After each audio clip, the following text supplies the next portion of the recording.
Hello everyone, welcome to the Grow Pharma. आप सभी का बहुत बहुत स्वागत है इस नए वीडियो में।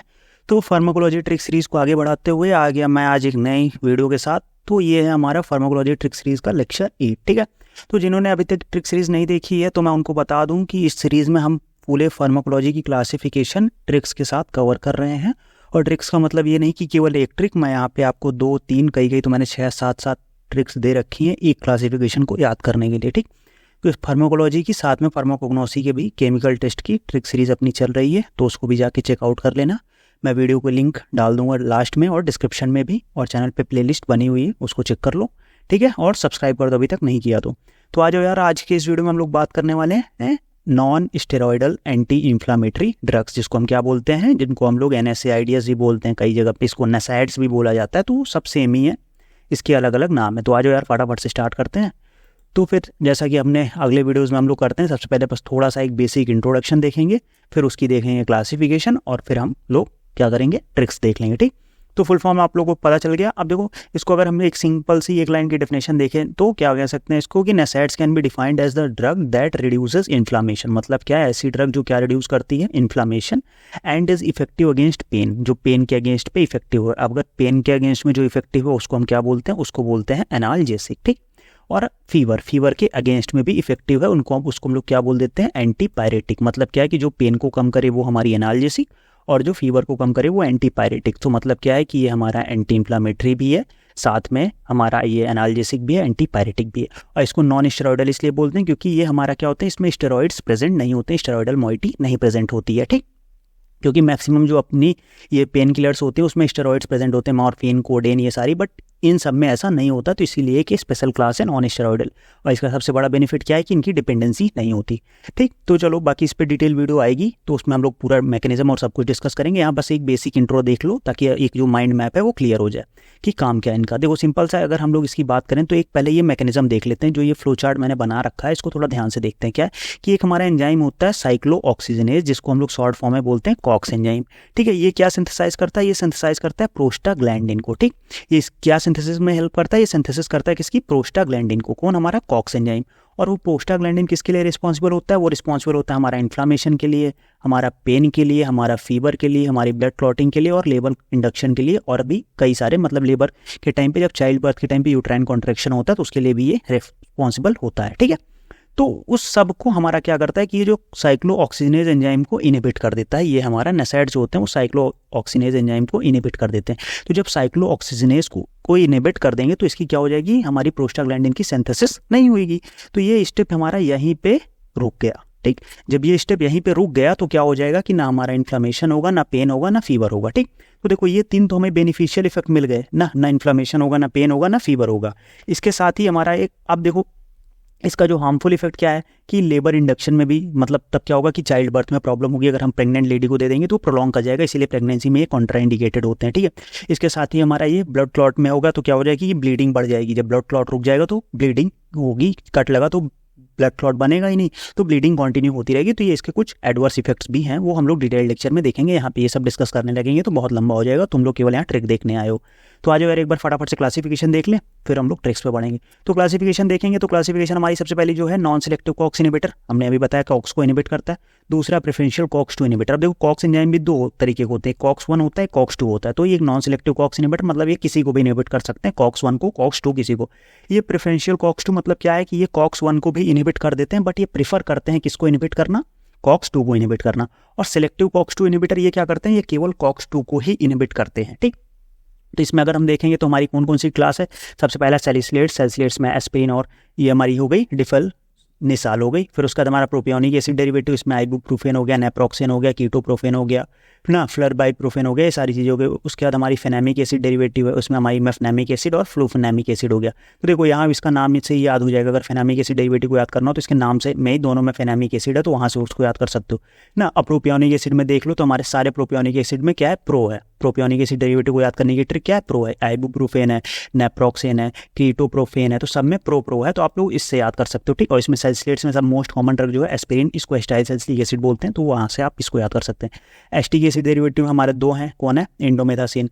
फिर हमारा इनोलिक एसिड डेरिवेटिव में अपना पिरोक्सीकेम, टेनॉक्सीकेम, और ये हमारा आयरनोक्सीकेम। तो इसमें भी आप देखो इसमें सारा ऑक्सीकेम है। इनोलिक एसिड डेरिवेटिव में आप इसको याद कर सकते हो ऑक्सीकेम। देखो ये सारी सिंपल ट्रिक्स हैं जो आप क्लासिफिकेशन अंदर याद कर सकते हो। बाकी तो अभी मैं पूरी याद करने की ट्रिक बताऊंगा, बट यहाँ से आप रखोगे तो आपके दिमाग में एक स्ट्राइक करेगा, क्योंकि एमसीक्यू में जब आप देखोगे तो क्या होगा कि आपको देखोगे तो ये ऑक्सीकेम से याद आ जाएगी कि आप ये इनोलिक एसिड क्लास की डेरिवेटिव। अब देखो जैसे पैराजोलोन क्लास की डेरिवेटिव, तो इसमें फिनाइल ब्यूटाजोन, ऑक्सीफिनाइल ब्यूटाजोन, तो आप सिंपल सा देख लो फिनाइल ब्यूटाजोन पैराजोलोन से थोड़ा मैच करता हुआ, उसके साथ में ऑक्सीफिनाइल ब्यूटाजोन सिमिलर है।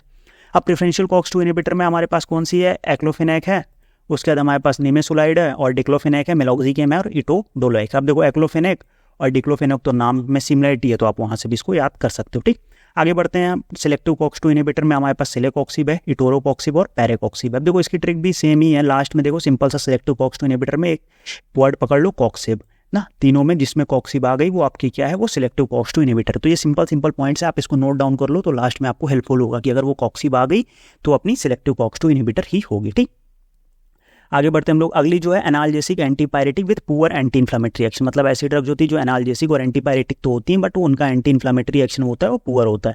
तो इसमें 3 क्लास की ड्रग है, एक है पैरामिनोफिनॉल डेरिवेटिव, ये है पैरासीटामोल, दूसरा पैराजोलोन डेरिवेटिव। अब देखो ना उसको हम बोलते हैं, 2 हैं यहाँ पे, एक इसको देख लेना है, एक ये पैराजोलोन डेरिवेटिव यहाँ भी है और एक पैराजोलोन डेरिवेटिव यहाँ भी है, तो दोनों को कंफ्यूज नहीं होना, दोनों अलग अलग है। ठीक है, इसमें अपना मेटमीजोल हो गया और प्रोपीफेनाजोन हो गया। ठीक, उसके बाद बेंजो ऑक्सा जो सीन डेरिवेटिव में नेफोपैम हो गया। ठीक, तो ये सिंपल सा, ये देखो ये एक मीम टाइप का है, इसको देख लो। What to know about non steroidal anti inflammatory drugs, क्या क्या करते हैं कि help to decrease the pain, control swelling and reduce inflammation. फिर मैनेज सिम्टम्स फॉर ये अर्थराइटिस हो गया और द इन्फ्लामेटरी कंडीशन के सिम्टम्स को मैनेज करते हैं। But talk to your health care provider and you need to long periods, मतलब क्या कि अगर आप इसको लॉन्ग टर्म पे ले रहे हैं तो आपको हेल्थ केयर जो आपको डॉक्टर है उससे कंसल्ट करना है। तो इसका ऐड करने का सिंपल सा एक देखो, इस पूरे पिक्चर से हमें एक चीज़ क्लियर हो गई कि आपको अगर लॉन्ग टर्म पे ये ड्रग्स नहीं लेनी, क्योंकि बहुत ज़्यादा कॉन्ट्राइंडिकेशंस होते हैं। कुछ मैंने आगे बता दिए, कुछ अभी जब डिटेल लेक्चर आएगा तो वहाँ पे देख लेंगे। ये देखो क्या है, your girlfriend broke up with me, क्या किया गूगल ने, क्या बताया आपको, गूगल ने, डॉक्टर ने और आपकी माँ ने क्या बताया कि आप एनासाइड्स लो और आराम से अपने पेन को रिलीफ करो। ठीक, तो ये थी सारी बातें। अब हम लोग आगे आ जाते हैं ट्रिक टाइम, जिसपे आप लोग के लिए आए हो, तो फटाफट से स्टार्ट करते हैं। सबसे पहली ट्रिक जो है अपनी, सबसे पहले हम बात करेंगे 3-4 ट्रिक्स है नॉन सिलेक्टिव कॉक्स इनहिबिटर की। तो क्लासिफिकेशन देख चुके हो, इसमें सिंपल सी जो ड्रग है वो है Sally proposed to fan at a new place. ठीक, सैली मतलब यहाँ से आप किसी भी एक सेलिब्रिटी का नाम, जैसे सेलेना गेमर्स है और भी किसी भी सेलिब्रिटी, ऐसे आप जिसको ऐड करना वो कर सकते हो, नाम अपने हिसाब से, आपका जो फेवरेट ऐसे सेलिब्रिटी हो। Propose to a fan at a new place, उसने अपने एक फैन को प्रपोज किया कहाँ पे, एक नई जगह पे। तो सैली से सैलिसिलेट्स हो गया, प्रपोज से प्रोपियोनिक एसिड्स हो गया, फैन से फेनामेट्स हो गया, एस्टिक एसिड डेरिवेटिव हो गया, और न्यू से क्या हो गया कि ये हमारा नॉन सिलेक्टिव कॉक्स इनहिबिटर है, और प्लेस से आपका पैराजोलोन डेरिवेटिव हो गया। ठीक है, चलो, तो ये एक सिंपल सी ट्रिक है। अगर ये ट्रिक में आपको दिक्कत है, नहीं समझ में आ रही, तुम लोग आगे बढ़ते हैं। देखो मैं आपको एक ही क्लासिफिकेशन की कई सारी ट्रिक्स बता दूंगा, बट आपको केवल एक फॉलो करनी है। एक से ज़्यादा फॉलो करोगे तो आप कंफ्यूज हो जाओगे, तो केवल एक जो आपको सबसे सही लगे वो आप लोग पिक कर लो, और अगर इनसे भी सही कोई आपके पास हो तो आप कमेंट सेक्शन में ड्रॉप कर दो। मैं आगे कहीं अगर और लेक्चर्स डालूंगा तो उसमें उसको इंक्लूड कर लूँगा, और साथ में और भी लोग जो पढ़ेंगे तो उनके लिए हेल्पफुल हो जाएगा। ठीक, तो दूसरा क्या है कि Noni enjoy salty and tasty peri peri fries. अब देखो नॉनी की जगह पे अगर आपका कोई फ्रेंड है एन से, तो आप उसका नाम रख लोगे, या आपका नाम एन से है तो आप अपना नाम ऐड कर लो, तो आपको और अच्छे से याद हो जाएगा।